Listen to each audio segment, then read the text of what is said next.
নমস্কার সবাইকে। আজকে আমরা সকাল সকাল বেরিয়ে পড়লাম ডায়মন্ড হারবারের উদ্দেশ্যে। আসলে ডায়মন্ড হারবারের উদ্দেশ্যে যাওয়াটা হলো ইলিশ মাছ কেনা।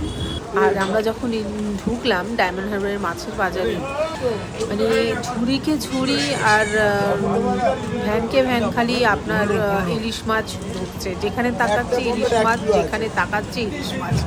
মানে ইলিশ মাছ ছাড়া যেন চোখে কিছু পড়ছে না। এত ভালো লাগছে, চারপাশে যেন চকচক চকচক করছে। বাজার পুরো ইলিশে ভরে গেছে।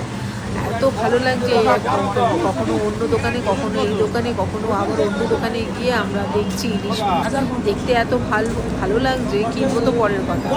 এত ভালো লাগছে ইলিশ মাছগুলো দেখতে।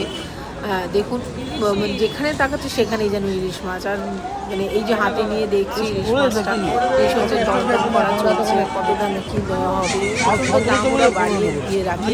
সেটাকে আপনাকে বুঝে ঠিকঠাক বুঝে বার্গেনিং করে আপনাকে নিতে হবে। আমরা যে ইলিশ মাছটা নিলাম 1 কিলো 250 মতন ছিল, ওই 1700 টাকা ভালো ছিল। ওরা ওখানে ইলিশ মাছটা ছাড়িয়ে দেওয়ার জন্য 20 টাকা নিল ছাড়াবার জন্য। আর দাঁড়িয়ে দাঁড়িয়ে দেখছিলাম ছাড়াচ্ছিল। চারপাশে যেখানে খুঁজছি সেখানেই মাছ আর মাছ, মাছ আর মাছ।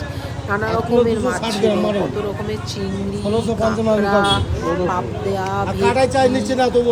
নানা রকমের মাছ ভর্তি। কিন্তু ইলিশ হলো সব থেকে বেশি, যেখানে তাকাচ্ছি ইলিশ মাছই দেখতে পাচ্ছি।